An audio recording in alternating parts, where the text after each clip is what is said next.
Welcome, folks, to tonight's news program. Tonight, we've got a packed program for you covering everything from updates on the Mormon-related crime stories that are happening right now to the LDS giving machines. We'll also run through major news highlights of the week and engage in a panel discussion on the LDS Church's significant land ownership. Stay tuned for an insightful and diverse lineup. Welcome to the groundbreaking news program that delves into the heart of Mormonism, your weekly window into the unique intersections of news, history, and culture that resonate with the tapestry of Mormonism. So whether you're tuning in from the heart of Utah or joining us from around the world, your favorite news program starts now, where news meets insight and the stories of our faith unfold. All right.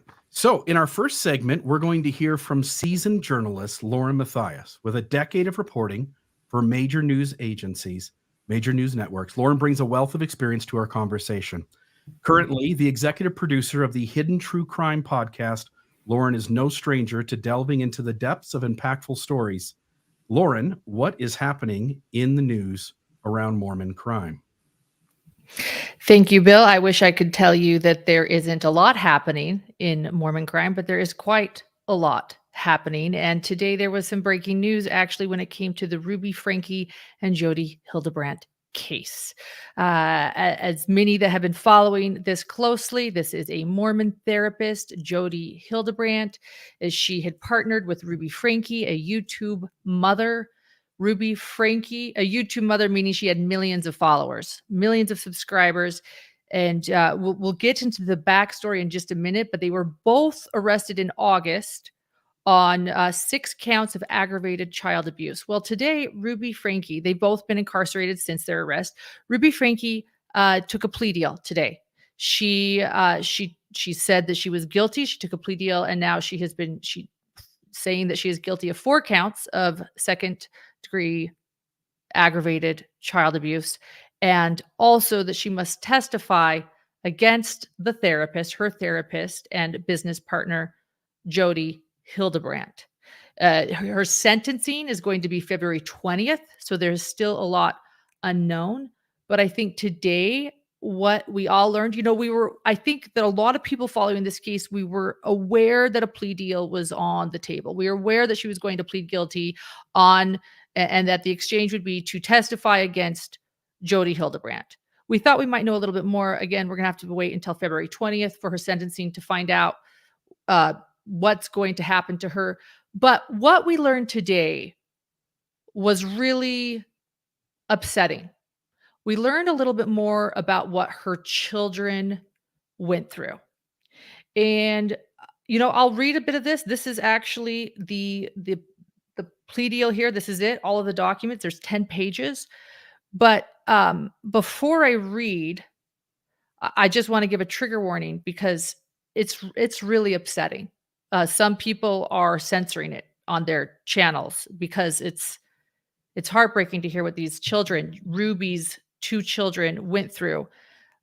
Before we get to that, though, Bill, I might switch things around for you. You and I went through this timeline, how we were going to do this and run down these slides, but I'm thinking that maybe let's give the 3-minute background to this story.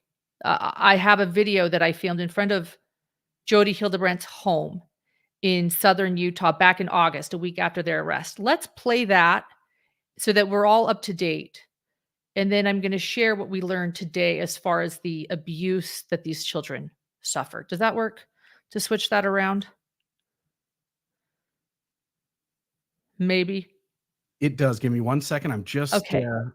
While you do that, I'll just say this too. There was everybody was waiting for this. Here it is. We'll play this and then I'll get back to what I was sharing. I am actually in front of right now. That is got a sound issue. Give me 2 seconds. And let's see if we can fix this. I am actually in front of right now the house of Jodi Hildebrandt in southern Utah, Ivins, Utah. This is where a 12-year-old boy escaped out of a window with duct tape around his wrists and around his ankles, ran to a neighbor's house and asked for food and water because he was malnourished. This is the house where Ruby Franke's 2 children were being held, a 10-year-old girl and a 12-year-old boy, a very brave 12-year-old boy. I'm going to flip around so you can see this house and so I can tell you a little bit more about what went on here. This is a very private area. The houses are far apart. If there was a lot of noise coming from the home, I would not be surprised if people did not hear it. So the 12-year-old boy escaped, ran to a neighbor's, simply asking for water and food because of the boy's condition. So he had severe, deep lacerations and he looked underweight. They called the neighbors, called police. Thank goodness. I'm going to put these on. I have a bit of a headache. So, and it is very hot here in the desert. And as you can see, this is not a neighborhood with trees. There is no shade. This is desert landscape, red rock landscape. So they called police, and he had long-term medical stay. By the way, this happened August 30th. It was a little over a week ago, Wednesday, because of the depth of his lacerations, not from the duct tape, from rope being tied around him. So they mentioned that he has duct tape on his wrists and on his ankles. But then they state in the probable cause that because of deep lacerations from rope being tied up, that he had a longer medical stay. Now, when they got to the house, police got to the house, they found the 10-year-old girl, the Franke's little girl, Ruby's little girl. And she, for 4 hours, refused medical care, which tells me there is some brainwashing going on here. It took 4 hours for medical personnel and for police to convince a 10-year-old girl to attend to her. That, to me, is heartbreaking. She was also malnourished. The reason that Jodi Hildebrandt was charged with 6 counts of aggravated child abuse is because they saw that the children were in her direct care, in her house, back here, her $3 million house. Did I mention this house was worth $3 million? I can't even remember if I did. $3 million home, it's listed. So they were in this house, in her care. But something else that's also written in the probable cause that everybody's talked about, including Adam Steed, our interview with Adam Steed. And then on Mormon Stories, I recommend everyone listening to Mormon Stories, listening to Jodi Hildebrandt.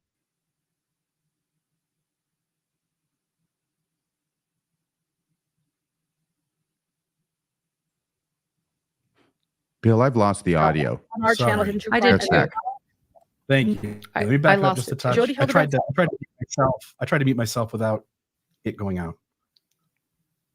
Niece Jessie, she states the same thing, that Jodi Hildebrandt said that she stated, well, don't let those kids near anyone, they're a danger. Both Adam Steed and on our channel, Hidden True Crime, as well as niece Jessie, Jodi's niece Jessie, on Mormon Stories, both stated that they are not surprised by this comment by Jodi Hildebrandt, because whenever she is confronted with something she might have done, or abuse or cruelty, she then points the finger and makes herself try to look like the victim, and makes the victim look like perhaps a perpetrator, or that something is wrong with them, that's her tactic. Of course, in this case, it's not going to work. And in fact, the probable cause mentions that she states this to kind of say, well, obviously she knows what's going on. She knows about the abuse. And I agree. That statement is really damning. A sign. So thank you for playing that. I just wanted to give everybody a background here. What we just heard there is traumatic enough. People were very grateful to see that these 2 women were not just arrested, but that these children didn't lose their lives, and that this brave boy escaped. So today, with the guilty plea on the table in exchange for testifying against Jodi Hildebrandt, this is what we learned Ruby Franke's 2 children went through. I'm going to pull it up here and read it. And I believe you also have a slide with this. But I'm just going to pull it up here. Oh, here we go. I can probably even read it from the screen here. Actually, I'll pull it up right here. So 4 counts. She pleaded guilty again to 4 counts of 2nd-degree felony aggravated child abuse charges from approximately May 22nd, 2023 until August 30th. 2023 in Washington County, Utah. The defendant, Ruby Franke, intentionally or knowingly inflicted and allowed another adult to inflict serious physical injuries upon her children that were ages 9, EF, and 11 through 12, RF, as more fully described below. Count 1. The defendant's actions involve the physical torture of RF. Initially, RF was forced to do physical tasks for hours and days at a time. These included wall sits, carrying boxes full of books up and down stairs, and working outside. Eventually, RF was forced to do outside labor without shoes and in the summer heat. Again, St. George, Utah, southern Utah in the summer heat. He was forced to stand in the direct sunlight for several days. He was forced to remain outside at all hours of the day and night for extended periods of time. These actions resulted in repeated and serious sunburns with blisters and sloughing skin. RF was denied adequate water for several days, and he was required to remain in the summer heat, and he was punished when he secretly consumed water.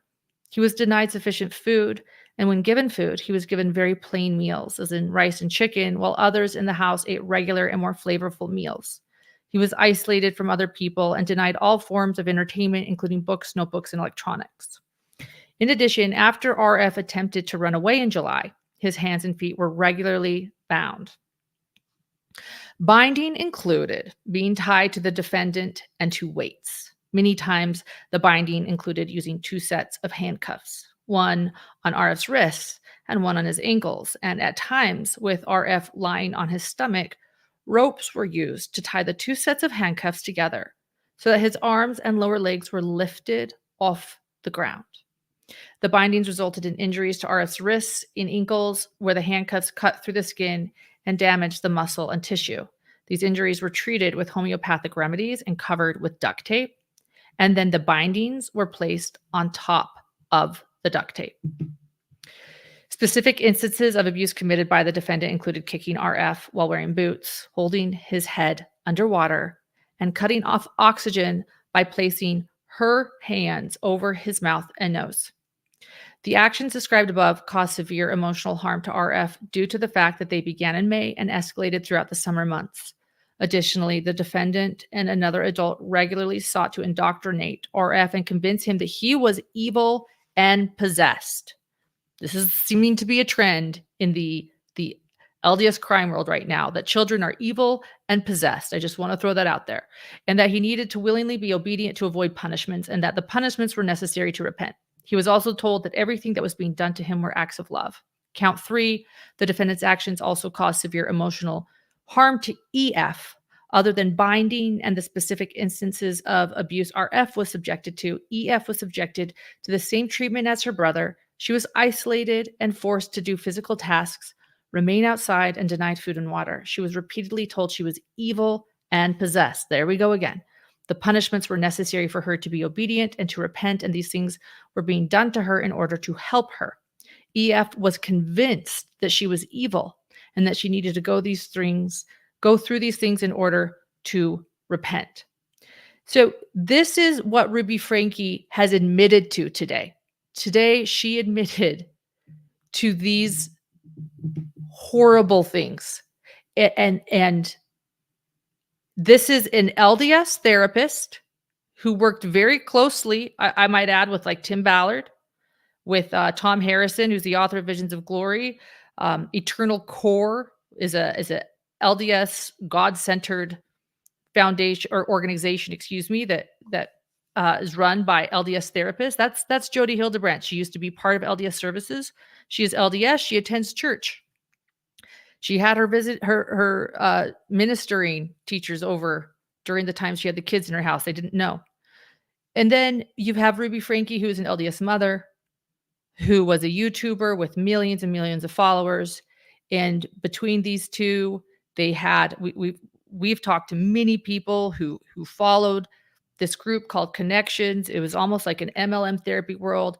And now we know what they were doing to innocent children in their house. And it all, I just want to point out too, is surrounded this idea of the children being evil and needing to repent.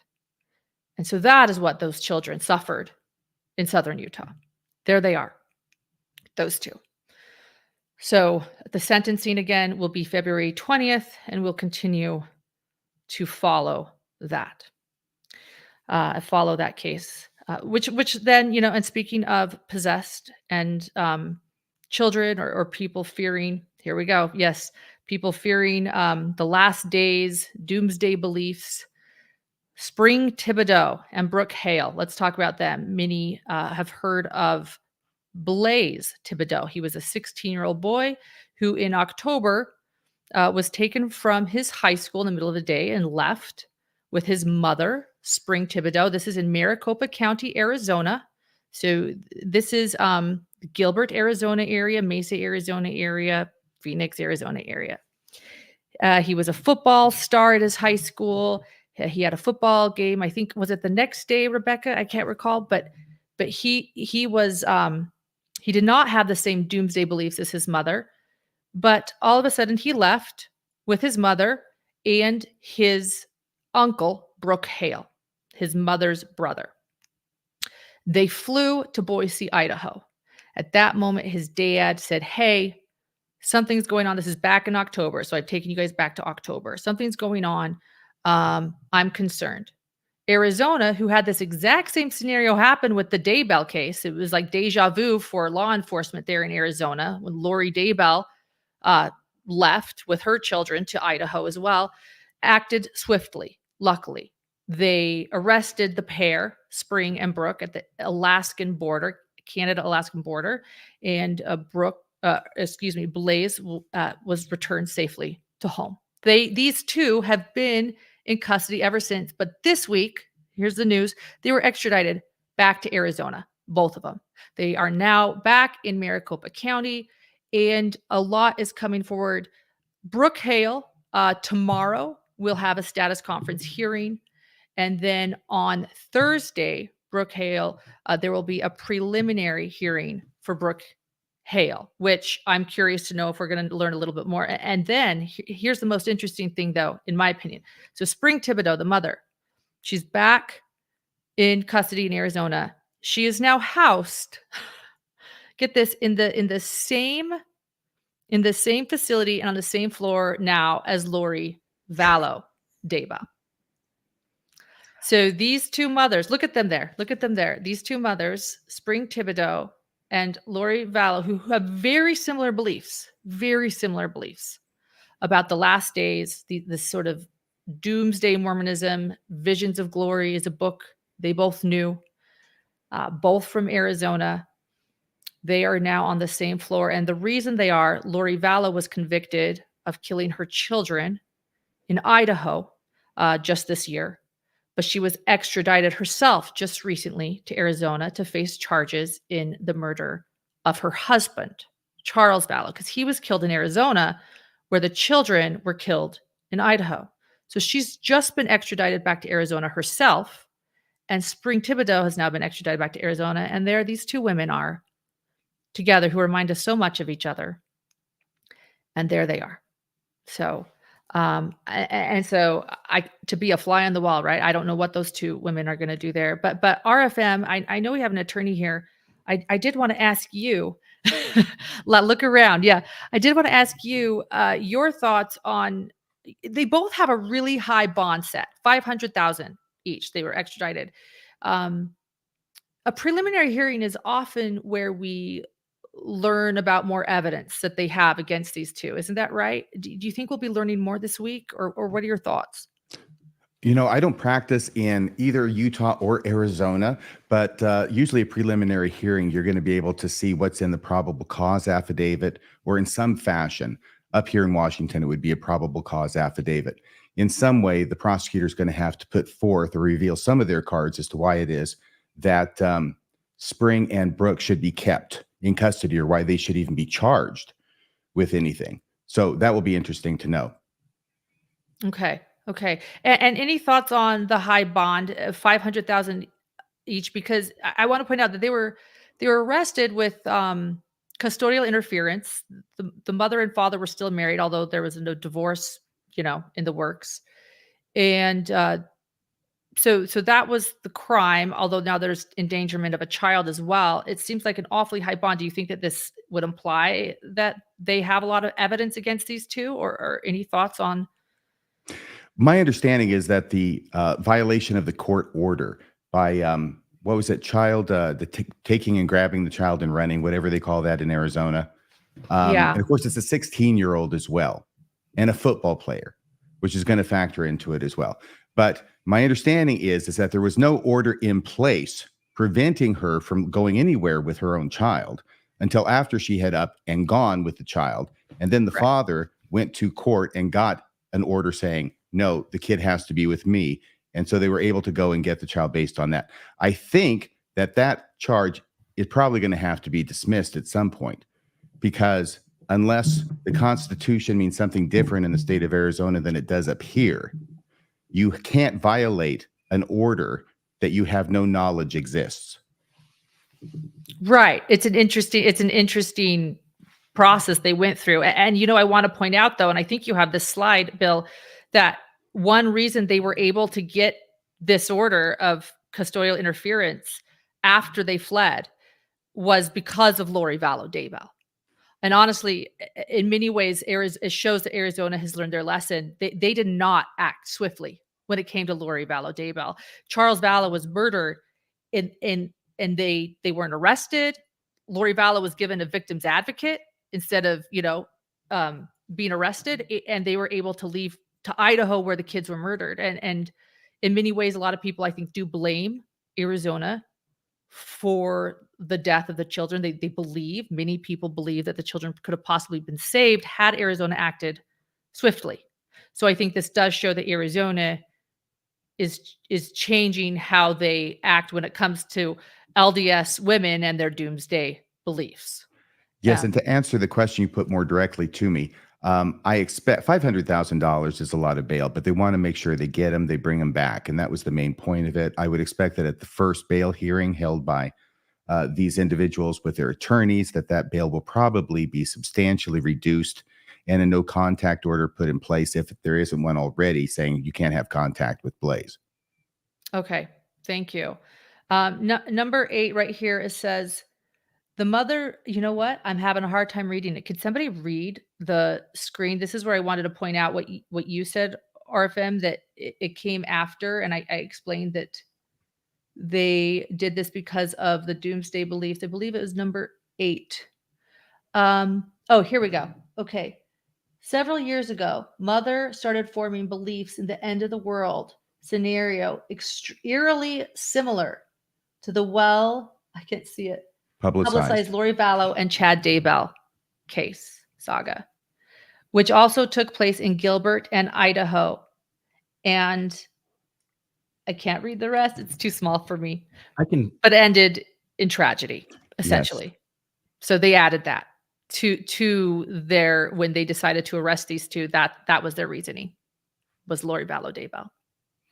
So another fellow Mormon mother. And so ironically, they are now housed together in the same facility. Not housed. Well, I guess housed, whatever. They're together. Stampin' Up. And before I continue, this is a good one. I thought I was plugged in and it says my battery charger, I need to plug in my charger before my laptop dies. So give me a second, guys. I thought that here it is. Give me a second. I know Lauren's been busy with that laptop all day long today, reporting on her own YouTube channel, Hidden True Crime. Yes, RFM. And then after this, I will also be on News Nation tonight, continuing the reporting for Ruby Franke. So turn into Banfield on News Nation tonight for even more of that story. Stampin' Up. This is a case that I want to put our mark, or should I say stamp on. Let's put our stamp on. This is an important case that is developing. And the reason it is so important is because Stampin' Up is a MLM crafting company that started in Utah, in Kanab, Utah, actually. It's now, I believe, in northern Utah by the Gardner family, Shelley and Sterling Gardner. Shelley founded the company. This is their daughter, Shanna. Well, that's okay. You can go to that. That's their daughter, Shanna, right there. Why is this important? Well, Stampin' Up is now funding one of the most expensive defenses in the country right now. Stampin' Up, Stampin' Up distributors, because again, it's an MLM model. And when I say the most expensive defense in the country, I mean it. And why is this? Because their own daughter, Shanna Lee Gardner, a return missionary herself, has now been charged with murdering her ex-husband, the father to her 2 children. His name is Jared Bridegan. Many might know this case or the headlines through Microsoft executive murdered in Florida. Interestingly enough, very few headlines begin with Stampin' Up. They mention Microsoft, but I think Stampin' Up is what's really important about this, because again, it is their daughter that has now been charged along with 2 other people in this case. Jared Bridegan, he was only 33 years old, a very young father, and he was murdered in February of 2022. I'm going to get to why it matters right now, but because this might be new to many people, this case, I'm going to read a brief local story right here from the Jacksonville, I will find Florida Times Union, and I will send this link because I did not let you guys know about this link. So we'll make sure to link all of our sources. On January 25th, 2023, Jacksonville Beach Police Department, let me start up here and give you guys the timeline. So let's start this here. Jared and Shanna are both returned missionaries. They meet, they decide, they get married in the temple, and very quickly they have twins. I'm going all over the place. Bill, you're doing a great job switching back and forth between as my brain goes. So thank you for all your hard work. But there's also a prenuptial agreement between Jared and Shanna. And I think that's really important too, because it says there, so the Gardners had Jared sign a prenup, and they explain that Shanna is a Stampin' Up heir to this fortune. So again, Stampin' Up is important here. So back to this Florida Times Union article. On the evening of February 16th, 2022, Jared Bridegan. So they get divorced. They're divorced now. Jared is now remarried to Kirsten Bridegan, and they have 2 young children. And there is contentious custody battle continuing on for years. And Shanna herself gets remarried. Okay, so here we are. It's February 16th, 2022, and Jared Bridegan had just dropped off his 9-year-old twin son and daughter to his ex-wife's home in Jacksonville Beach and was headed back to St. Augustine, where he lived, with his 2-year-old daughter in the car. He stopped because a tire on the road near the exit of Sanctuary neighborhood. In what police believed from the onset that this was a planned murder, Jared was shot multiple times as he apparently attempted to move a tire in the middle of the road. His vehicle's hazard lights were still blinking, and his 2-year-old daughter was sitting in her car seat, unharmed, but clearly devastated. Police said nothing appeared to have been stolen, and his wife had just spoken with him and said nothing seemed out of the ordinary. This was also his regular route where he was expected to be. Jared Bridegan was a 33-year-old Microsoft executive and father of 4, again, 2 children, twins, with his ex-wife, Shanna Gardner. And then he had 2 other children with his new wife, Kirsten. He had, on January 25th, the murder happened February 16th, 2022. January 25th, 2023, Jacksonville Beach Police Department Chief Gene Paul Smith and State Attorney Melissa Nelson announced the arrest of Henry Arthur Tenen, 61 years old then, on charges of conspiracy to commit murder, second-degree murder with a weapon, and accessory after the fact to face capital felony and child abuse. Tenen pleaded guilty on March 16th and agreed to testify against Mario Fernandez. He was arrested the same day. Now, who's Mario Fernandez? Shanna Gardner's new husband. And Henry Tenen, turns out, was one of their tenants, that they had some apartments. So then what happens next? We can all guess and assume. Shanna Gardner is then arrested later this year. Shanna Gardner is arrested in Washington, where she had moved with her 2 children, and Shelley and Sterling Gardner then take the twins. They have custody of the twins. The twins have not seen their half-siblings since the arrest. Well, since actually Jared was murdered. Shanna kept the children from Jared's new wife and the half-siblings. And now Shelley and Sterling Gardner, again, Stampin' Up founders, are now keeping the children, as far as I can tell, from the Brightigans.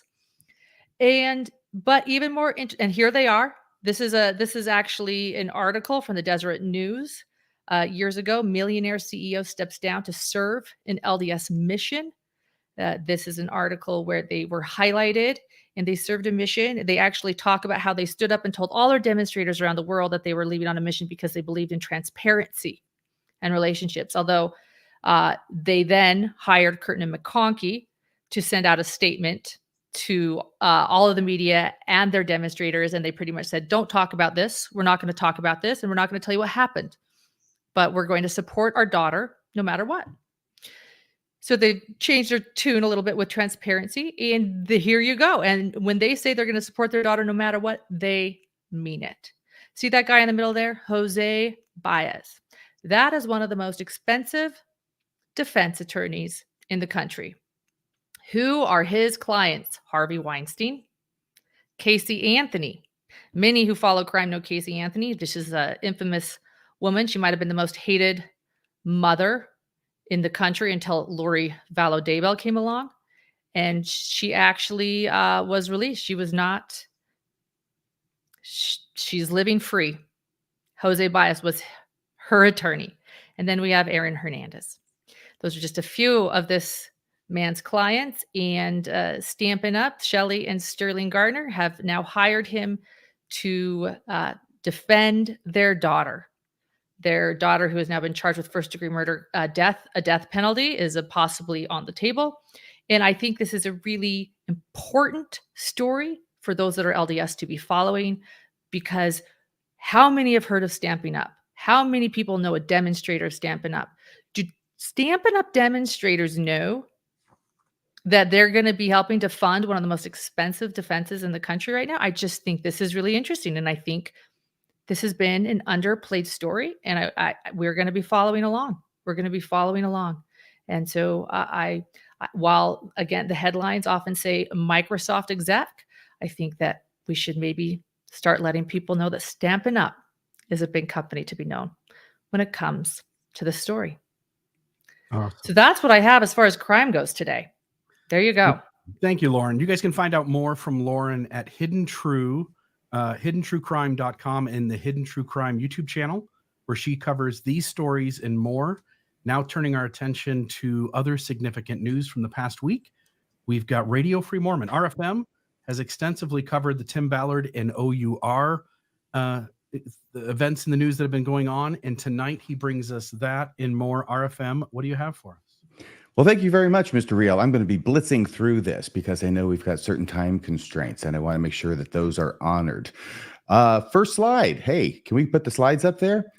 Salt Lake Tribune, December 11th, 2023, Peggy Fletcher Stack and David Noyce published an article. They want us for the work, but they don't want us to be visible. LDS women react to stand removal. We can go to the next slide. Thank you. For more than a decade, by the way, these are excerpts from the article itself. For more than a decade, women's leaders were invited to sit on the stand facing the pews during Sunday services among some Latter-day Saint congregations in the San Francisco Bay Area. You may remember that we did a panel discussion on this at Radio Free Mormon a couple of weeks ago. It was an uncontroversial tradition until October, when an area president of the Church of Jesus Christ of Latter-day Saints ordered an end to the practice. Now, for some reason, the Salt Lake Tribune is continuing its practice of shielding the identity of this area president, who is a 70, whose name is Mark A. Bragg with 2 G's. Just want to put that out there. In the first article, they masked his identity. They mention only his title. In the second article, this one, they're doing the same. The move, not quite done yet. Thank you.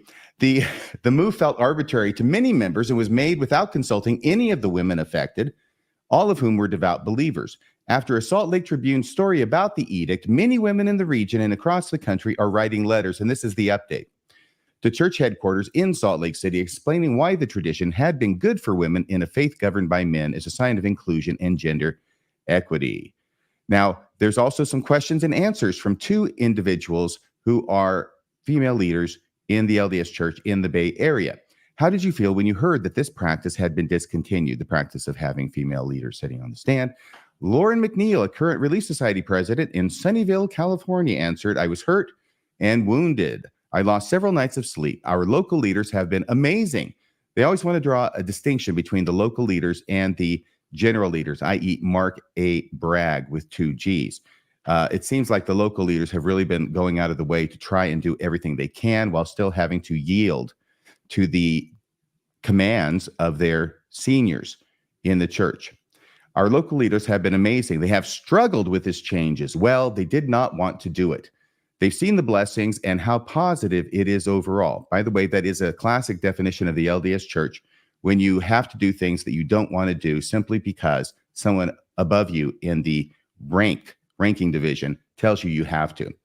They didn't want to do it, but they have. And Lauren McNeil says, "I was angry. They, church higher ups, i.e. Mark A. Bragg, want us for the work, but they don't want us to be visible. And that really felt personal. Yet it wasn't really about me. It's not about me sitting on the stand. It's about us representing the sisters' voices and being a part of the equation and the great work that the church does. Did the area president ever talk with you or other women leaders to make the decision?" McNeil says no. Well, actually, she says the information was given to our stake president, who oversees a number of congregations, and then it was left to the stake presidents to deal with it. My bishop personally spoke to over 35 individuals before he did anything. Did the authority give you a reason for this change? Amy Jensen, who served as a young women leader in Lafayette, California, said, "Not a clear or explicit one, no. The reason that I heard from my male leadership was that it was about uniformity." Have you launched a letter writing campaign to the general women's leaders in church headquarters? Jensen says, "But when I started thinking," by the way, these are excerpts from the interview, and you can see the longer responses in the article that's provided, and you can hear all the responses in the, what is the Salt Lake Tribune's podcast? Mormon Land. Thank you, Mormon Land, where they actually interview him. These are excerpts from that. So Jensen said, "But when I started thinking about how to reach more people, I decided to write an open letter to the general women presidents of the church, expressing how much this tradition had meant to us and hoping that they would hear my voice. I invited other people to sign on. We've had about 2,000 people add their name to the letter from more than 20 countries. It's not about recognition, but it's actually about being recognizable." McNeil said, "It's a validation of the contributions that sisters make, not just any individual, but it speaks to all of them. I mean," and I added this because I think this is a really great point that had never occurred to me before. "I mean, like my husband doesn't even know who the stake primary president is. She could walk past him on the street and he wouldn't know who she is, right? Because there's no visibility. But the stake president would never walk past him on the street without him knowing. So in other words, but the stake president would never pass my husband on the street without my husband knowing, hey, that's the stake president." So a Tribune commentary proposed Latter-day Saint women stay home from church on March 17th, 2024. The reason being not because it's St. Patty's Day, but because it would be the 182nd anniversary of the Relief Society's founding as a sort of protest, which it looks like happens to fall on a Sunday. "Would you support that?" McNeil said, "I think we should show up, but do nothing. No conducting the singing, no teaching, primary. Just show up and then let everyone see how well a Sunday operates without the sisters." And finally, what would you ultimately like to see happen on this issue? Jensen said, "One of the young women who wrote a letter said, I'm okay with uniformity." Remember, that was the reason that was given for getting the women off the stand, was to have uniformity throughout the stakes and wards of the church. And this young woman turned that statement on its head, I think, and said, "I'm okay with uniformity, so let's just have all of the stands everywhere have a woman on them." I think that would be pretty great. Do you think it was strange, RFM, that Bragg's name, I mean, obviously we leave names out sometimes when we're talking somebody who's innocent in a story, victims sometimes, especially underage. But in this instance, it's the person who's sort of at the top of causing the trouble in terms of what they visibly see. Do you think it's sort of strange that they leave him out? I think it's clear that whatever the reason behind it was, that there was a choice that was made. Yeah. It's not a coincidence they didn't mention his name. There was a discussion about it and a decision made by somebody in control to leave it out. Yeah. It seems strange to me. The next story has to do with Come Follow Me. Simplifies from 4 manuals to 1. This is from the Church News in the Living Faith section from by Ryan Jensen. I'll have to make that bigger next time. December 13th, 2023. The church makes its first significant adjustment to Come Follow Me since 2019. From the article, next year's manuals will be different from that first experience as the church moves away from separate manuals for the home, Sunday school, primary, and youth classes, each of which has its own manual up until January. Instead of having 4 manuals for those groups, one unified manual has been published and distributed to individuals and families around the world. Here are the covers of the 4 manuals that used to exist, and now they have all been put into this manual. One manual to rule them all. Come follow me, it says. And now it has been apparently structured in such a way that the same lessons that are given to the primary children are exactly the same lessons in the same manual that will be given to the much older members of the church. So I used to say that in the LDS Church, you never actually graduate from primary. Now the church is proving me correct. The article goes on. The previous method meant the church was providing a home, primary, Sunday school, and youth manual for 71 languages across 4 years for a total of 1,136 different printed manuals. The new method will drastically reduce the number of manuals that need to be maintained while creating a new, stronger tool. New and stronger, that's what it says, and certainly dumbed down, that meets the needs of the growing church. Well, if it's going to meet the needs of the growing church, it will have to be dumbed down, I suppose. And the church is acting like it really does need to tighten its belt and save money because it doesn't have enough in the bank. So we'll go from 4 manuals to the 1. Next, the next story is about the New York Times, right? Joe Becker and Justin Sheck, December 16th, 2023. Israeli security officials scored a major intelligence coup in 2018. Secret documents that laid out in intricate detail what amounted to a private equity fund that Hamas used to finance its operations.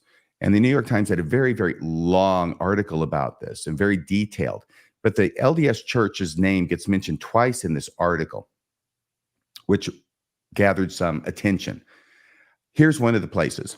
The Turkish company at the heart of the operation had such a sheen of legitimacy that major American and European banks managed shares on behalf of clients. The Church of Jesus Christ of Latter-day Saints invested tens of thousands of dollars before the company was placed under sanction. Now, some people were running with this and saying, look, the Church of Jesus Christ, the LDS Church, the Mormon Church, it finances terrorists. Well, the reason its name appears here in the New York Times, at least according to my reading, isn't because the LDS Church is intentionally financing terrorists. What the gist of the article is that because governments, including the United States government, did not take quick action to blacklist these companies, they were able to parade as legitimate companies, such that even organizations such as the Church of Jesus Christ bought stock in it. And here's the other place. So in other words, this isn't about how bad the church is. This is about how bad the governments bungled it so that even the church and a lot of other people innocently bought stock in this organization. Mr. Erdogan was a major proponent of that's from Turkey, of course, of the nation's building industry, which was good news for the company at the center of the Hamas portfolio, a real estate developer named Trend, GYO. Foreign investors piled in 2019 while Washington sat on the ledgers. That's the ledgers of the materials that they had, but were not publicizing. American and European banks held more than 3% of the company's publicly traded shares on behalf of clients. Turkish financial records show. The Church of Jesus Christ of Latter-day Saints, here's the second mention. Investment arm Ensign Peak Advisors bought more than 200,000 shares. And I highlighted this next line, which is from the article, there is no indication that the church or the Western banks knew about any Hamas ties at the time. A church spokesman said that a U.S.-based investment advisor, Acadian Asset Management, bought the shares on its behalf. An Acadian spokesman said the company had complied with all relevant laws. So this, if we go back to that there, Bill, this was an article which had engendered some conversation. I just wanted to touch on it because of that, and also to stress that according to my reading of it, even though the church has certainly not had its hands clean in all the dealings with EPA, this doesn't appear to be one of those situations.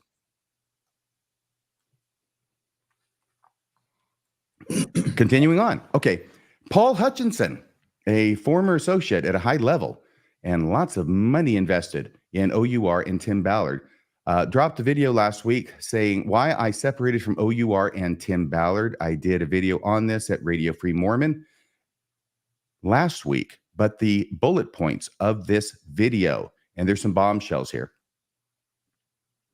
It verifies, Paul Hutchinson personally verifies the whiteboard meeting in toto, which is what lawyers say when they mean in total. Everything about it. It is verified. It happened in Paul's house. He's an eyewitness, or at least claims to be one. It was likely about 5 years ago or in 2018. I say that because he says that it was 5 years ago he parted ways with Tim Ballard, and he also says that this was the event that caused him to do so. Paul says not only Tim Ballard was in attendance, but Tim's bishop, Tim's psychic, and also Glenn Beck. Paul saw Tim bring into Paul's house the whiteboard and set it up and draw the diagram on it, showing all of Tim's nonprofits in one row of squares and the creation of a new for-profit above them all, that being Slave Stealers. So in other words, Paul's saying, I was there, it was in my house, Tim Ballard brought it in, Tim Ballard wrote it all on the board. And even though Paul Hutchinson doesn't say so, it's almost certain that he's the one who snapped the picture of it, because he was so upset about this. This is what caused him to say, no more. We're parting ways, partner, to Tim Ballard. So I think that he probably took that picture. So he verifies not only the authenticity of the drawing on the whiteboard, but who drew it and under what circumstances. The Slave Stealers, the box at the top, shows Tim Ballard, one other, and M.R. Ballard as a silent partner in the for-profit Slave Stealers. All the money from Child Liberation Foundation, or fund, which was Paul Hutchinson's organization, his fundraising organization, his organization to try and help out children. And according to the diagram that Tim Ballard drew, all the money from Paul Hutchinson's organization, the Child Liberation Fund, would also flow into Tim's nonprofits. From there, all profits from the nonprofits would be emptied into a big bathtub-looking shape at the bottom of the diagram labeled TimothyBallard.com. And halfway through the presentation, Paul Hutchinson says that Tim Ballard says to the assembled group, the next part may be illegal. And there's the picture of the whiteboard, which is exactly the picture that Paul Hutchinson says was in his house probably 5 years ago, and he saw Tim Ballard write all of this up there. And then there was a recent article, December 16th, from the Salt Lake Tribune, December 16th, 2023, by Robert Gerke, the psychic, Janet Russin. She speaks up. Psychic who aided Tim Ballard says she never spoke to Book of Mormon prophet Nephi. Janet Russin, a psychic who worked with Operation Underground Railroads, broke her silence about the allegations against Ballard and OUR during a podcast this week. This is her quote in the article. There's no talking to the Book of Mormon deceased prophet Nephi, Russin said. That's completely false. In fact, when she puts it that way, can you go back to the one before this? It's just so funny the way it's put, because you know how when you talk to people that there's no talking to, you'll say something. There's no talking to this person. It's like Janet Russin is saying about Book of Mormon Nephi. Next one. There's no talking to the Book of Mormon deceased prophet Nephi. You just can't talk to this guy. That's completely false. And I don't know if she's leaving that open to it being Nephi Anderson, who is the alleged grandfather or great-grandfather of Tim Ballard, because, you know, talking to that Nephi Anderson, that's totally rational.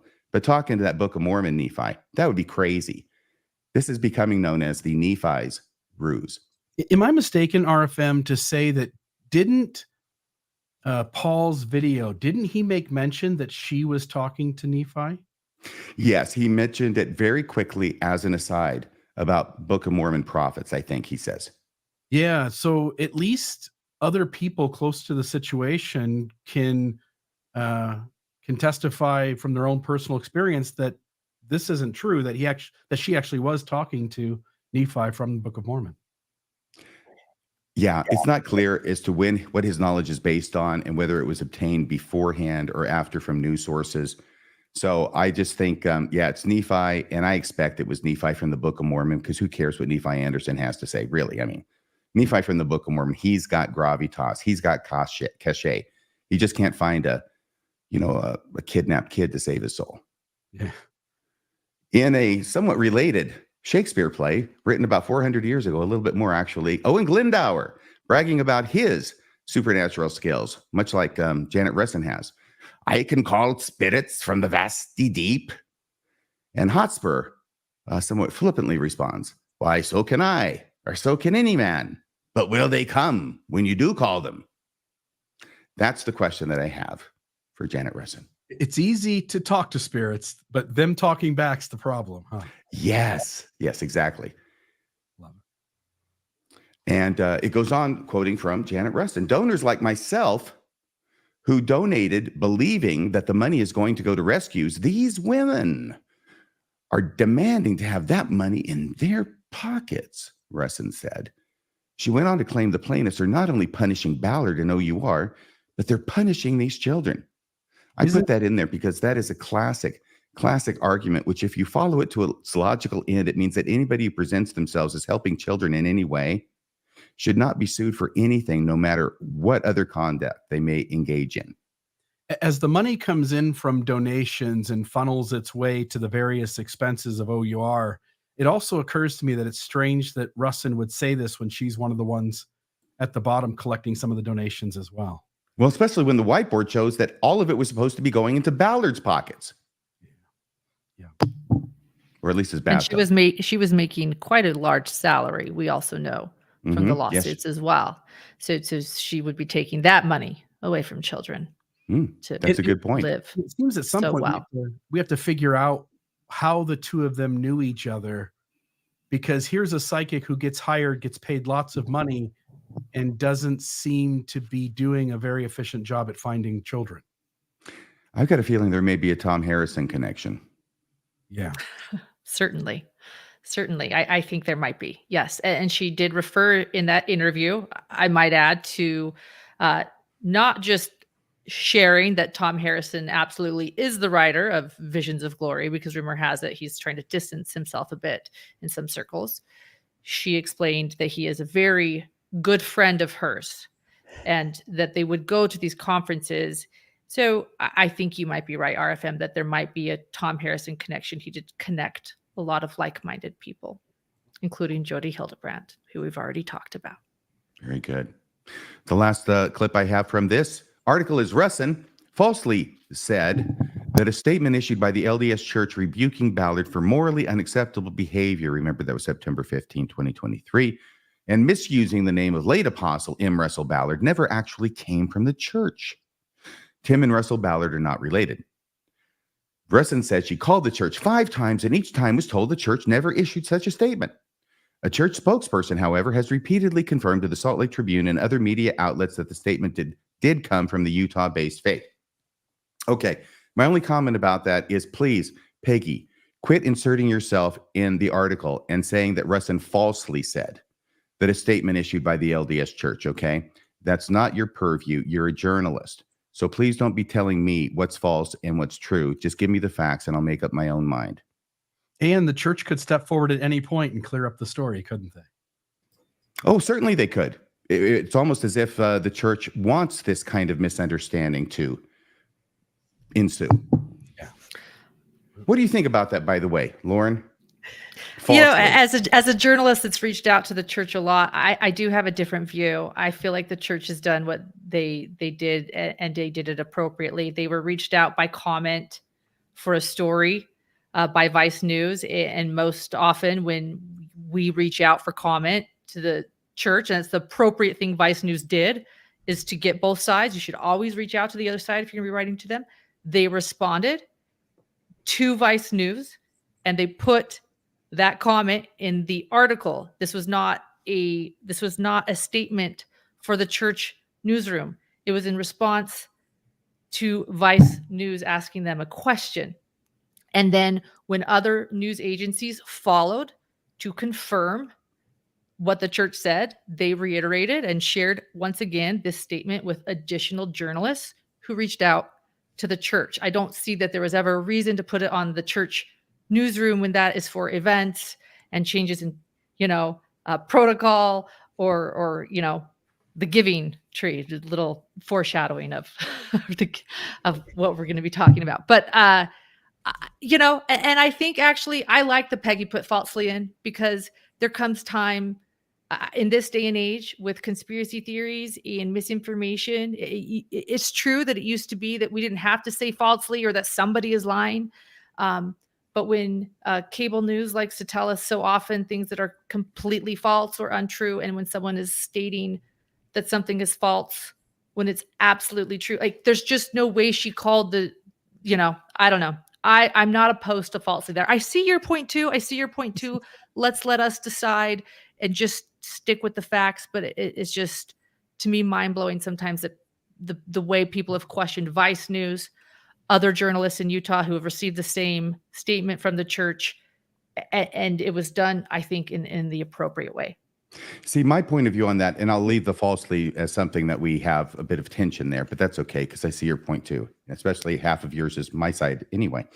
But this whole thing about if you are the church and you have issued a statement about somebody who is controversial like Tim Ballard, and he's very popular among the members of your church, and you've got all these members of your church who are publicly saying, I don't believe this came from the church, why on earth would the church not make it official through an official announcement? In other words, make a special case for it in order to let your members know, yes, we really said this, unless they're afraid that that's going to cause more blowback from the members who really love Tim Ballard. It's like they're trying to play both ends against the middle here.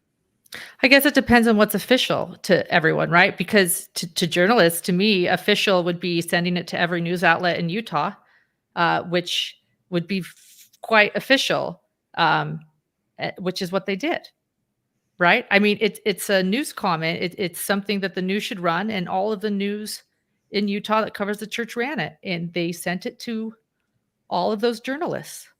I mean, I don't know if it gets more official than that. All they need is the spokesperson to come out and say, yes, it's real. Right. However, I feel in Utah, among a lot of members, the only official source is the church news or the church newsroom. And until they hear it from there, they are not going to believe it, no matter how credible any other source is. Either way, research is not the answer. So that's right. And I can hardly wait to hear about this giving machine. What is that? Is that something the LDS Church is involved in, Rebecca? Is it? I don't know. Yeah, I'm very excited to talk about this. And I appreciate Lauren and RFM and your stories. There was so much news this week. It was just crazy. We were like, which story we're going to cover? What's going to happen? So I'm glad that we were able to kind of hone it down to some of the more important ones. Happy holidays, everybody. The LDS Church has, well, let's go to my next slide really quick. We're going to talk right now about Christmas giving, and then another sort of related, almost twisted opposite article about giving back. So if we can go to the next slide, we will start by talking about the LDS giving machines. You've probably seen these. If you haven't seen them, you've probably heard about them. They're not red boxes. I noticed that somebody in the chat prior to us starting said, yeah, it's like a red box. It does kind of look like that. But these have been put up by the LDS Church since 2017.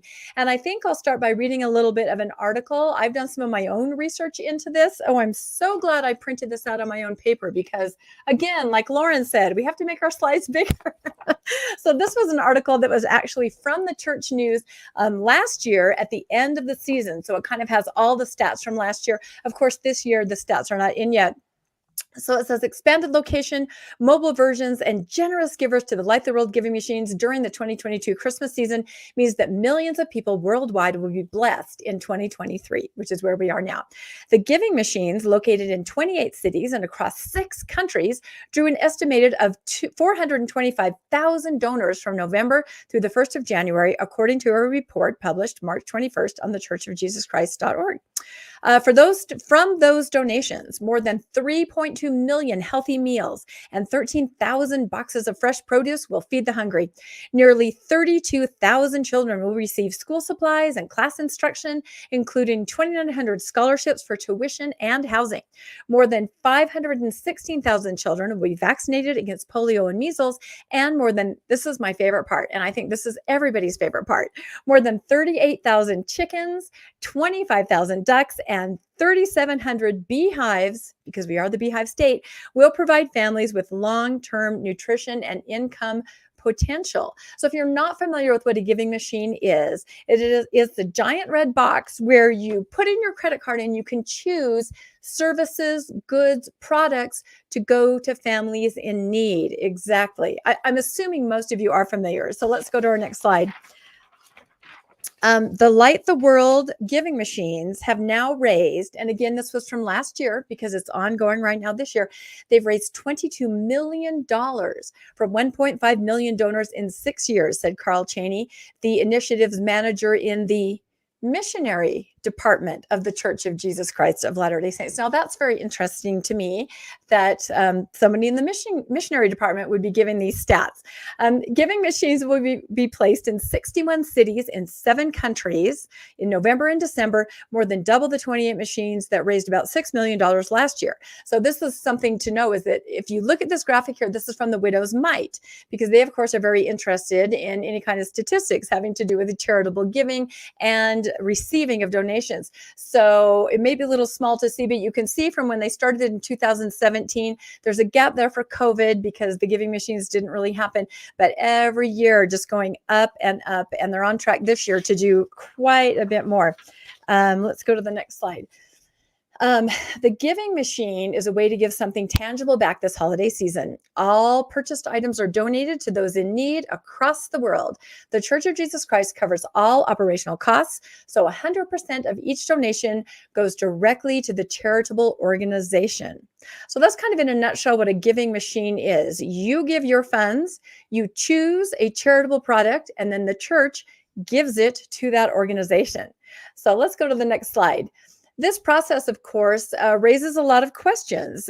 Some people are incredibly suspicious of this. So on my podcast, Mormonish, I decided to kind of dive in and ask some questions and talk to some people behind the scenes because on the surface, it seems like a pretty amazing thing. In fact, you may have noticed the actor Paul Rudd.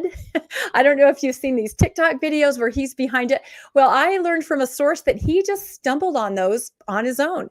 The church is not paying him, as a lot of people suggest, and he just stumbled upon him, thought it was the coolest thing he'd ever seen, and decided to make his own promotional materials. So I thought that was really interesting. Some of the questions that I kind of gathered from social media having to do with the giving machine, people are asking, how are the charities in the giving machine chosen? That's a very good question. You see those little cards there. Each one has a charity and a product. How do those even get into the machine? Well, I contacted a former executive director of a nonprofit charity that was involved in the giving machine in years past. And basically they're nominated usually through some kind of LDS avenue, some kind of connected person in the church, and they have to apply, much like you would for a grant. They have to make all of their financials transparent, everything, open their books, all their records, so that the church will know that they can be trusted to provide the goods that people are going to purchase. After they're selected and they win the nomination, they work with the church to come up with the products, goods, or services that are going to be seen on those little cards there in the giving machine. So it's all up and up as far as that. And the other thing that I didn't realize is that in each giving machine, you're going to have international charities, and then you're going to have local charities. So you have goods and services provided internationally and also to people right in your neighborhood, right in your city. So I thought that was really cool. I didn't realize that either. Another question people were asking on social media, does your giving machine money go directly to the designated charity? It does not. Once you put your credit card into that little slot and you pick what kind of a service or good or product, like a chicken or a pig or a beehive that you want to donate, it will take your card, it'll run your card, and then the church will take that money and eventually, according to this executive director that I talked to, a lump sum will appear in the bank account of the charity. So yes, the money does go to the charity, but it first goes to the church and then it is sent to the charity. That's how it was explained to me by this particular executive director. Does the church match your giving machine donation? Wouldn't that be amazing? But that is not the case. That does not happen. The money that you give to purchase the good and service, that is what goes to the charity. Does the LDS Church cover the operational costs? In many of the press releases, it says that it does cover the operational costs. And I believe, obviously, it finds the venues, it makes the machines, although I feel like a lot of that might be donated. They also have, if you go to a giving machine, missionaries. When I visited one in my local mall, there were some wonderful elders that were there, all decked out, holiday attire. I went back another time and there were people from local wards and stakes. They are there to help you use the machine. They are there to hold your purse so that you can take a selfie and put it on social media. They definitely encourage you to promote and to put out pictures as you're using the giving machine. And I do have to say, it's a pretty festive atmosphere at the giving machine. When I was there, little kids jumping up and down, they wanted to choose a chicken. They love to push the buttons. I mean, it's definitely a way to promote giving. Next question. Does the LDS Church report your giving machine donation as their own charitable contribution? Well, on my podcast, we had accounting professor Spencer Anderson come on. He's associated with the Widow's Mite. And he explained that, yes, that does happen. You donate your money to the giving machine. The church takes your money and then gives it to the charity. And then that money, that amount is included in their end of the year charitable giving report. Now, according to Spencer Anderson, it's kind of a drop in the bucket. It's a very, very small compared to all of the charitable giving that they might report that year. So I guess the bottom line is you can look at it however you want to look at it. Yes, the money does, and the goods and services do go to people in need. Yes, the church does report it as their own charitable giving. Could you just donate directly to the charity? Yes. Is it easy and fun to go up to the red machine and put in your credit card? It is. So there are kind of give and take and different ways to look at it. Now, when you do run your credit card, I will tell you this, a little sign comes up that says, would you personally like to cover some of the operational credit card charges? If you hit yes, that means that you're paying for it. If you hit no, the church does have to cover it. So in that way, they do bear some of the costs. So pros and cons. I don't know. What are you guys' thoughts very quickly? Any thoughts on giving machines? RFM? Oh, I think you nailed it with the guy who's in charge of it, the guy who's over at the missionary department. I know. All roads in the LDS Church lead to the missionary department. I think anybody who's been a member for any amount of time knows that's true. Yeah, I think that's true. Have you ever come across one, Lauren? I have. They're all over where we're living, and people seem to really enjoy them. My thought: if Paul Rudd likes it, so do I. That's all that matters. The Rudd endorsement. That's it. Right. Sold. Sold. That's it. Have you seen them, Bill, or used them? I have not seen them anywhere other than in images online. I do find it sort of strange that an entity which is adamant that it not in various ways be transparent or lay out its books requires that those charities that are part of its program here be open with its books and transparent. That sort of caught my eye. Yeah, it is interesting. And the executive director that I had talked to said, we understand how that works. And again, most charities are so used to applying for grants that they're very proud of their transparency. They're proud of their books. Everything's up and above board. So they're more than happy to share. So, but they're on track this year to do even so much more than last year. So it's really growing incrementally and I should mention that they kicked off the whole campaign with a giant Times Square, every billboard lit up with the giving machine and messages from the church. So was that the one where they all said 1, 2, 3, let's go shopping? It was similar to that. Yes, there could be some little parallels there, and some people do question the commercialization of charitable giving. You don't see a lot of other churches who do a lot during the holidays and year round. You don't really know what they're doing. It's very under wraps, but they're doing it. So that could be a question too. So again, love them or hate them, but the bottom line is there are good services and products going to people in need during the next year. So you can look at it that way. All right, now that was the giving. Let's talk about taking back. On my podcast, we also did an episode on this a couple months ago. We'd been kind of following this story over the summer, and it actually appeared in the Tribune a couple days ago. So I was excited to dive more into this. So this involves a $2 million donation from the LDS Church to the First Americas Museum. This is in Oklahoma City, Oklahoma, and it is a gorgeous museum. If you can look at that picture right there. Let's go to our first slide. So basically the article is called Thanks, but No Thanks. Native American Museum returns LDS Church's $2 million gift. And this happened a while ago. Like no one has really heard anything about this. I got wind of it kind of in the middle of the summer, but this has been very much under wraps until Peggy kind of shone a light on it right here in this article. If you can go to the next slide. So she says, in a much publicized move, LDS Latter-day Saint leaders announced a $2 million donation to the First Americans Museum in Oklahoma City. Several Native American Latter-day Saints participated in the 2021 event, the Church News reported, along with Oklahoma City Mayor David Holt, City Councilwoman Nikki Nice, and other civic and tribal leaders. Native Americans have been moved around so much from different places that a lot of our families have lost contact with each other, Museum Director James Pepper Henry said in a new Church News release. Having a center here is a way for us to connect our families together again. And this was a big event. I've read several articles about this in Oklahoma newspapers. I talked to someone who was there. The Stakes put together choirs ahead of time. Kyle McKay, your friend and former mission companion, RFM, presented the check. There were talks. It was choir numbers.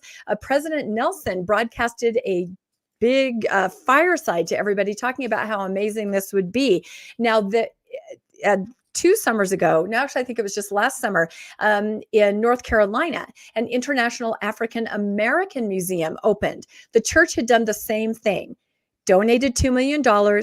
Family History Center was going to be built. In this case, it was built. You can go online and you can see this prominent Family History Center with the Church of Jesus Christ of Latter-day Saints written there, staffed by LDS missionaries, service missionaries there in this museum. So this is what was supposed to happen in Oklahoma at the First Americans Museum after this wonderful, display of giving.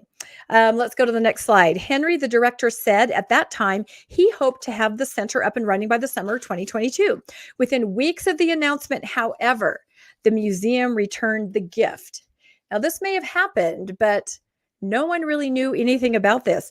The agreement between the First Americans Museum and the church related to a grant in the amount of $2 million for the creation of a family history resource center will be discontinued, Perry wrote on the museum website. FAM, First Americas Museum, will return the grants fund and will suspend plans to develop the center until further notice. We thank the church for their understanding and generosity. Now, this is interesting to me because when I dug into this, I wrote letters to the museum. I wrote letters to the church. I wrote letters to the general authority that I learned was over this. I scoured the museum website for any kind of notice of what had happened, and I never found this statement. So I don't know if it's a late edition, but it was not there last summer when I was researching it that I could find. But what I did find were a lot of articles about the initial giving. So that was very interesting. Let's go to the next slide. So what did happen?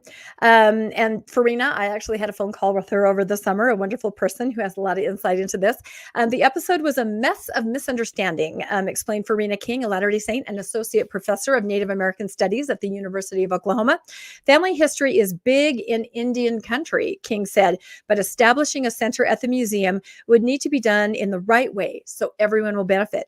A family search center, she said, was supposed to be a celebration of coming together where everyone cares about families, but there was not enough discussion between the parties, King said, before the announcement of the contribution. And this is true. This is something that I found in people that I contacted. Many of them did not know that had ever been on the table. And there were some definite opinions about what that would mean. So that was kind of interesting. Let's go to the next slide. Locals wondered if they could trust the LDS Church, where the money was coming from. King said, were there strings attached? Some worried that the center might be staffed by Latter-day Saint missionaries. And as I told you, in the International African American Museum, absolutely staffed by these missionaries, possibly proselyting to patrons, says the article. Others were concerned that their deceased ancestors would be baptized vicariously. Latter-day Saints research the names of departed ancestors and living volunteers, then perform baptisms on behalf of these souls in the faith's temple. And this is, I think, a legitimate concern, given that when you go in, you enter your family history, you bring your charts, your documents, and you enter it in, and you set up a family search account. I'm just saying that I think they might have the right to have concern about that. Article finishes with, Farina's part finishes with, it takes work to earn Native Americans trust, King said, especially on sensitive issues. So there were all kinds of reasons why this probably should not happen. I do know that the director, Pepper, did come to Salt Lake, toured the Salt Lake Family History Library, and was very excited about it. From that point, something was lost in translation and it never happened. Now, interesting to note on the next slide, when I did my research last summer, you can't really read it very well, but this is a list of articles promoting and talking about this amazing donation of $2 million. One is on the church. This is just kind of to show the scope. It was mentioned everywhere that the donation was giving. What I didn't find is any kind of avenue through which anybody could say that the donation was taken back. If you go to the next slide, or given back, I should say, there is a big difference. And we did look into that. Was it taken back, given back? It was given back. So right now, today in Wikipedia, it says in an entry about Oklahoma and the LDS Church, on October 17th, 2021, the LDS Church donated $2 million to the First Americans Museum in Oklahoma City. The donation is intended to assist Native Americans in learning about their ancestral past. So there it is. That is right there on Wikipedia today, still talking about the donation. And I do know that the church does have the ability to add and take things from Wikipedia, because I've seen things appear very quickly that have to do with things in a more positive light with the LDS Church. I think this is our final slide, or almost. In the church news right now today, at least earlier today, you can look it up, and it says church's $2 million donation to Oklahoma's First Americans Museum will help reconnect Native American families. So it's just a question. If a donation is given and then given back, should that be made public? Should they still be receiving publicity from it? I talked to accounting professor Spencer Anderson again of the Widow's Mite for this episode, and he said yes, probably. He couldn't say for sure, but there are mechanisms in place that this $2 million donation would still be counted as a charitable donation at the end of the year. He wasn't exactly clear on how that could be uncounted. Would it be rolled over? He wasn't sure. So that's a gray area too. So anyway, a lot of gray areas, but the bottom line is this is a gorgeous museum. If you ever have a chance to visit us, some of the final takeaways: the $2 million donation was made in 2019. Multiple articles reported the donation and where it was going to be used for the Family History Center. The First Americans Museum opened in 2021. No Family History Center, no reporting that it had been returned, the donation, and articles, Wikipedia still today saying that the donation happened. So kind of an interesting scenario. What does anyone else think? RFM, any thoughts very quickly? No, just that it doesn't take a rocket scientist to figure out that the LDS Church is not going to give $2 million to anybody unless they can hope to get some benefit for themselves. Yeah. And that is having missionary staff at, of course, it may not be proselytizing missionaries. Just having missionary staff, it doesn't mean they're trying to actively proselytize. It just means they want free labor as usual. But I think the main thing is that, we're going to have you get to know your ancestors so you can insert it into our machine, so then we can take those names to the temple and baptize them and save them in the celestial kingdom. Yeah. And we know that there's been, times in the past with, for instance, those of the Jewish tradition, Jewish faith, that where baptisms occurred. And I think in part, the bigger story here is that the church did this with an African-American museum, correct? Mm-hmm. Yep. And so we know the church's history with its relationship with those of color and the curse prior to 78 and Less Valiant and all of that. And then you've got Native Americans where they are within LDS theology. We take Native Americans in the church and we go, hey, I know you think you're Native American, but you're actually a Lamanite connected to these Nephites. And it sort of encourages them to set aside their Native American history as secondary to the church's history it gives them. I grew up in the church, as a young adult. I spent most of my time in Ohio, and a lot of our membership were Native American and Hispanic people, and they all referred to themselves as Lamanites. And I on some level, I'm a little bothered by the church going in amongst groups in which it sabotages their own narrative, their own narrative about them and their people, and doesn't really clean the air by coming forward and saying, hey, yes, we've set up these 2 family history centers, and one never got done, but we set up these 2 family history centers, and somehow we need to convey to these people that we have a different idea about who they are than they have about who they are. And it sort of seems tricky, sort of seems deceptive to go in amongst these peoples, collect their family history data with an ultimate goal in the church's head of like, I know these people aren't who they think they are. They're something a little different. And that seems unhealthy on some level. Yeah, no, and you're not wrong. And some of my sources, I ended up having sources in Oklahoma. Who knew? So strange that I knew people connected. There were some very strong feelings exactly along the lines of what you described. They didn't really talk about that so much in the article. They alluded to it, but exactly what you said, Bill, extremely strong feelings about we do not want this here because of the past. So excellent. Well, I would say thank you to both of you. Thank you, RFM. Thank you, Rebecca. You can find Radio Free Mormon and his coverage of Tim Ballard and OUR at, if you just look for the playlist on YouTube of Radio Free Mormon. And Rebecca has covered this LDS Giving Machine story and other good work on the Mormonish podcast. Mormonish podcast is at .com. Yeah. Look at that. Sweet. So we're going to move on here to our final conversation. I've set this up as a panel discussion.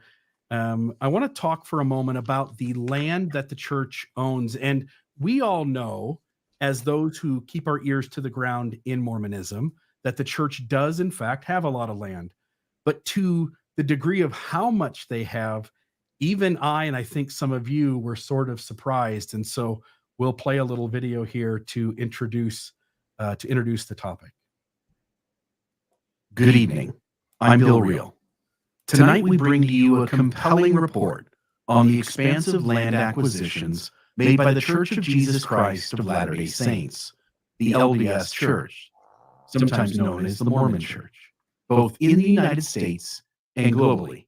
In recent weeks, news stories have broke showing the LDS Church buying up acre after acre after acre in Nebraska. But this isn't new. Over the past decade, we have seen stories of the LDS Church buying up large portions of land and property in Nebraska, Florida, Hawaii, Washington, and essentially every other state, and even overseas, to the point where the Mormon Church owns the most valuable property portfolio in America, with at least $15.7 billion in holdings. In Florida alone, the LDS Church is poised to become the largest private landowner, and to even create a city, raising questions about the church's intentions and its impact on local and national landscapes. They have even outpaced and outbid notable figures like Bill Gates in this battle over land. But the inquiry doesn't stop there, as the purchasing continues, prompting questions over the church's overarching strategy. Tonight, we'll delve into the possible motives behind the LDS Church's extensive land portfolio. Does it serve a religious purpose, or is there a larger agenda at play? And more importantly, what are the potential implications for the local communities in the nation at large? Our panel will discuss the ethics of religious organizations such as the LDS Church owning vast amounts of land. Should religious institutions be permitted to hold such extensive real estate, and what could be the long-term consequences? Stay with us as we unravel the mystery behind the LDS Church's land acquisitions, exploring their impact and the broader questions they raise. So let me throw up a slide here. The Mormon Church owns the most valuable property portfolio in America. This is a religion.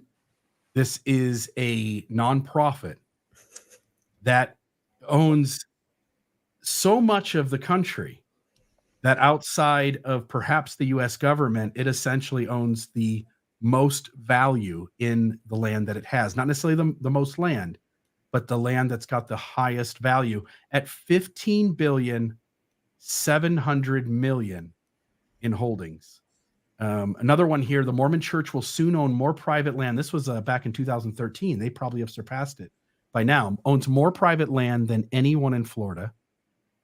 And you can see there the various colors on the left representing various types of property or land that they hold. And on the right, what percentage of each state that they hold. And often it's, 0.5, but in some places such as Florida, I think it's 1.75, Utah, it's 1.6. My question for the three of you, the LDS Church owns the most valuable portfolio in America and is likely the largest private landowner in Florida. And they continue to purchase land, meaning they will become one of, if not the largest landholder in other states going forward as time moves on as well. And is it appropriate for a religion or a nonprofit to own this much land and property? Your thoughts on the information when you first saw it, and your thoughts on whether it's appropriate for a church or a nonprofit to get this involved in public land ownership. Anybody? Well, I think you missed one of the news articles that I saw. The headline on the news article that you didn't get, the title was, "Now is the great day of my power." Okay. Everything that a Christian church should be doing, the LDS Church is not doing. Everything that a Christian church should not be doing, the LDS Church is doing. And I meant to say those reversed, and I hope I did, and I didn't goof it up. But no, this is crazy. The church is now playing Monopoly, which is a great analogy that you came up with, Bill. This is what they're spending all their time doing, is buying and selling and laying waste their powers. They are playing Monopoly because they can. This is the attraction. This is the allure of money. And this is why one of the truest statements in all the Bible is that the love of money is the root of all evil. And along with that is that you cannot serve God and mammon. I used to wonder, how is it that you can't serve God and mammon? What's the problem? Can't you be financially motivated and still serve God? What the church is showing us, the LDS Church is showing us in real time, is that the Bible is true and that you cannot serve God and mammon. They've made their choice. They're going to serve mammon. And God is left at the curb. That's the way I'm seeing this. Yeah. Thoughts from you two? Every time I read a headline about the church's news of the land, I think of a Holy Grail where it says huge tracts of land just everywhere. And I remember watching a documentary on Scientology years ago, before we were really aware of the holdings and the land holdings or any of it. And they talked about a similar trajectory, so much money that they didn't even really know what to do with it. They were buying buildings everywhere. And the buildings, I think they called them education centers. They were just kind of empty. There was nobody there. They were decked out, they were furnished, but there was nothing there. They didn't know what else to do, but they were buying up, city centers, all kinds of land. So, I just feel like maybe it's a trajectory when churches get so out of control, so massive. What else is there to do? Yeah. Lauren? I'm still admittedly processing my opinion. I actually really value this panel and this discussion. I find it interesting. I'm still collecting facts, and I think I want to be the person right now that says to everyone out there listening and learning that it's okay to not have too strong of an opinion right now. I am leaning back and I am listening. I think where my mind is right now, if you want to know, and maybe it's because of what I've been covering the past 4 to 5 years, which is, Mormonism, doomsday preppers. I think a part of where my brain is right now is wondering what they believe. We are the church. It is the Church of Jesus Christ of Latter-day Saints, right? This has always been about the last days, from the naming of this church. And I think where my brain is going is, what are they thinking? Aren't they selling also in Missouri? Didn't we say that they're selling some land in Missouri, Adam Onday Ammon? So they're selling the land that was Adam Onday Ammon territory. And now we're purchasing all of Florida and a bunch of land. And yeah, it could just be simply the fact that they have money, but I'm trying to think. So why real estate? Is this an extreme prepping pursuit?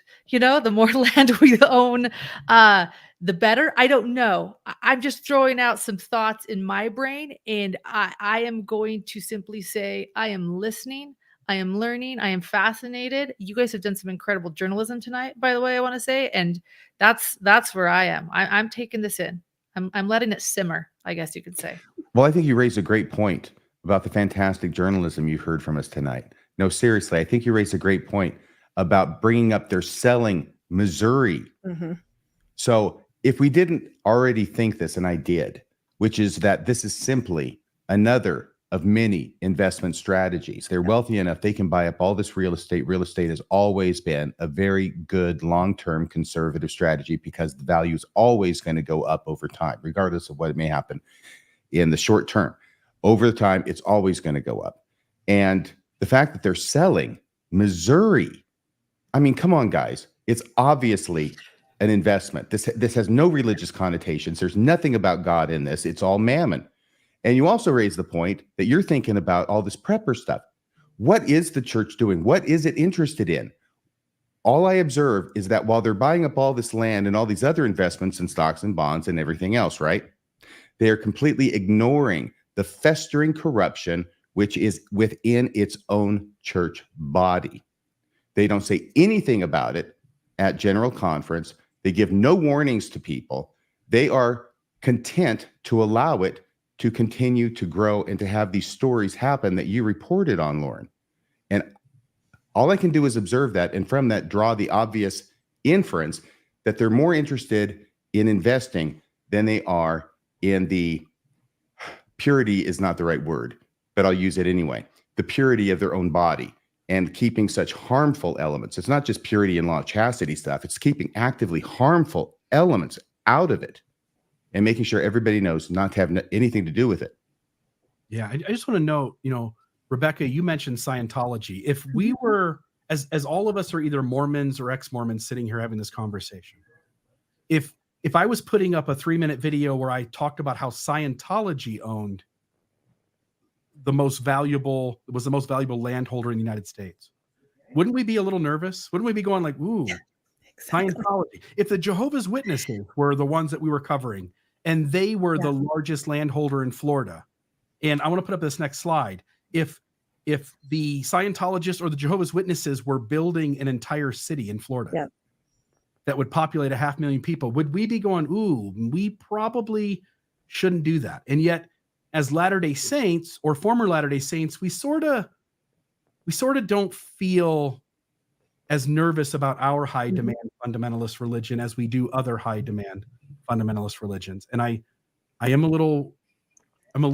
skeptical or cautious about what all that means. And you pointed out, Lauren, like, what's the long game here?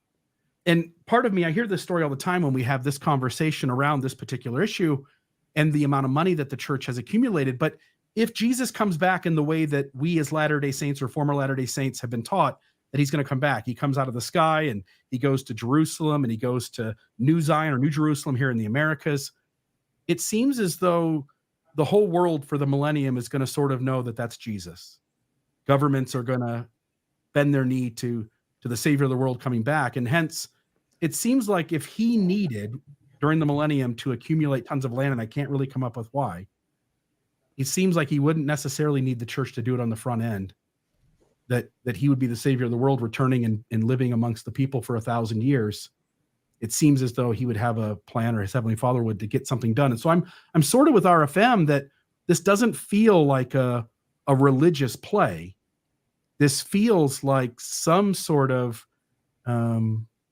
way to essentially diversify one's portfolio. I have some thoughts on that. No, I was in Florida, to your first point, Bill. I was in Florida over Thanksgiving, and talking to the people there, they sort of made jokes about, oh, you're Mormons or former Mormons. Oh, they own most of Florida. You're right. It's seen as extremely innocuous because Mormons are so friendly, and what could be going on?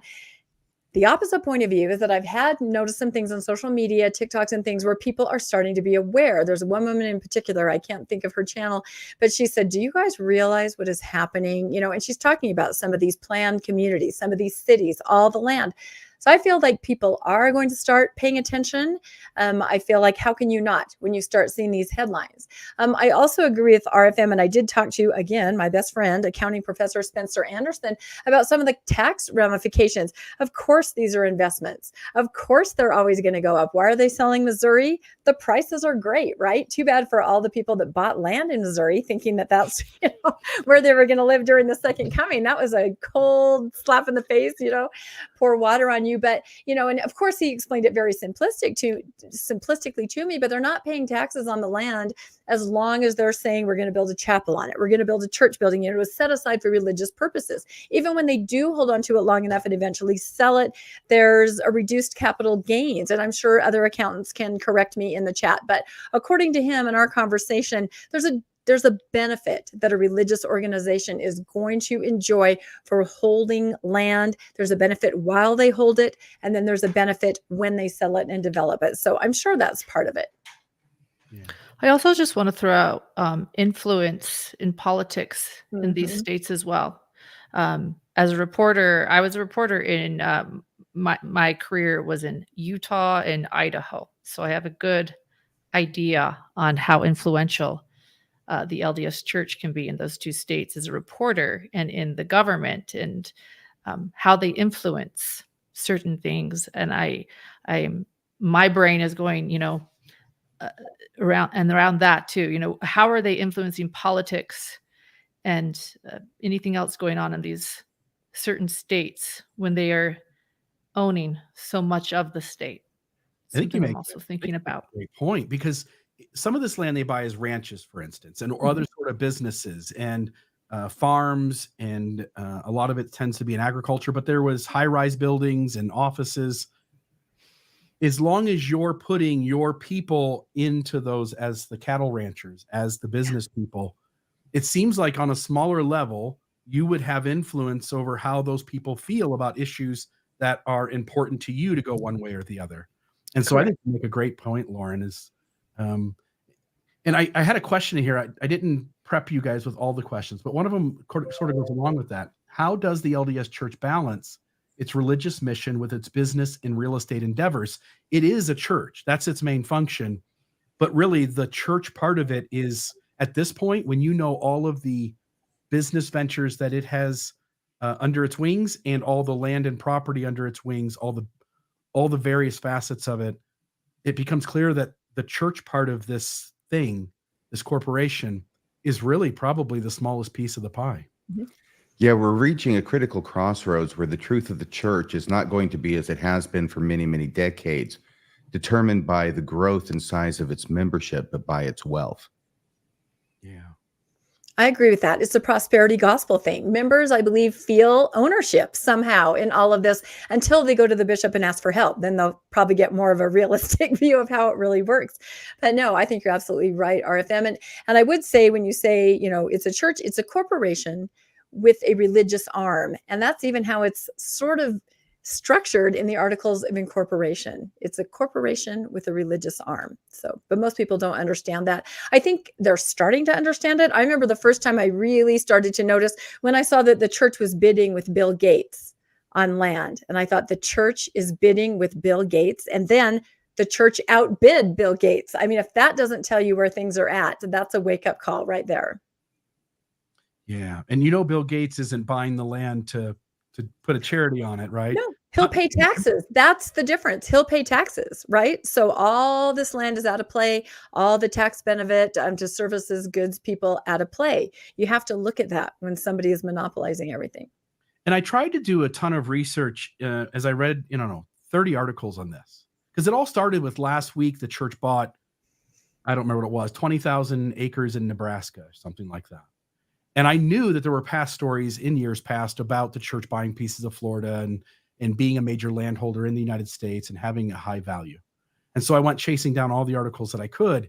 And I tried to find some of the personal stories of how they were maintaining these cattle ranches or how they were running the businesses on the land. And most of the feedback I got back was positive. So in the church's favor, most of what I read was that the folks local to those areas were quite happy with how the church was maintaining the land and operating the businesses that they were on it.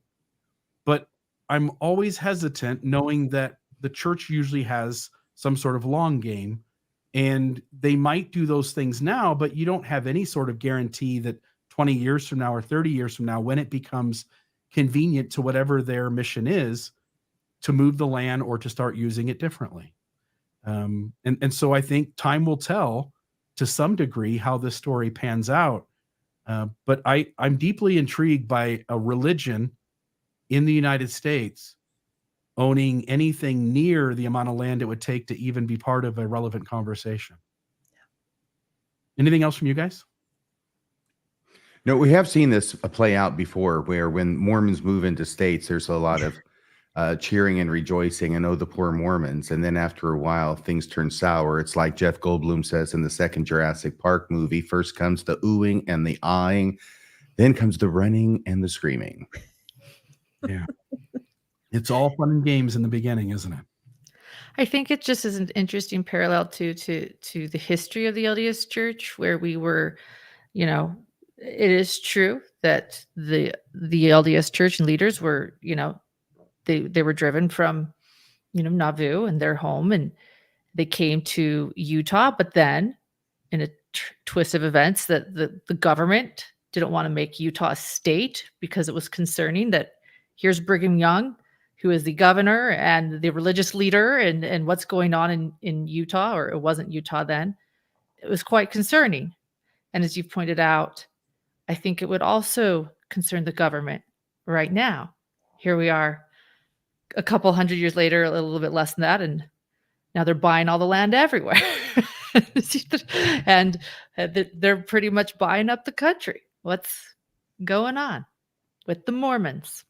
And it's not new. You're absolutely right, Lauren. It's not new. If you do look at church history, that's pretty much how they operated everywhere. They'd move in, they'd build the temple, they'd buy a land around it, Correct. They'd sell it back to, and then they were run out because people were upset about what was happening. So I think it's only a matter of time before this pattern, it starts to get some more attention and people get concerned. I mean, look at the stock portfolio and the incredible wealth, not including the land holdings.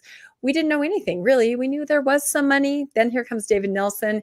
Oh, you didn't report your money. Now they're having to report it. It's a sizable thing to try to kind of keep the lid on this kind of wealth and assets, and you can't.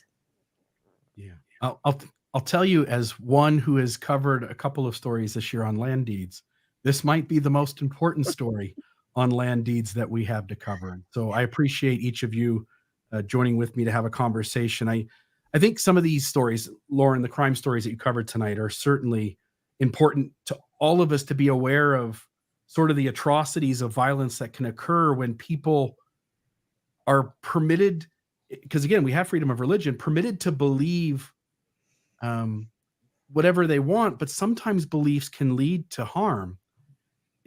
RFM, as you were covering the stories, Rebecca, as you talked about the LDS giving machines, but I think in terms of long-term safety and security of our country, we ought to be concerned about anybody who seems to be buying up significant pieces of land to the point where, like, again, we're having this sort of conversation around it.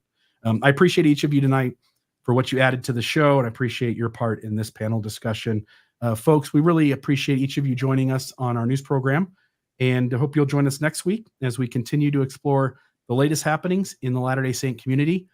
Lauren, RFM, Rebecca, thank you again, and have a great night. Folks who have joined us, thank you as well. Thank you.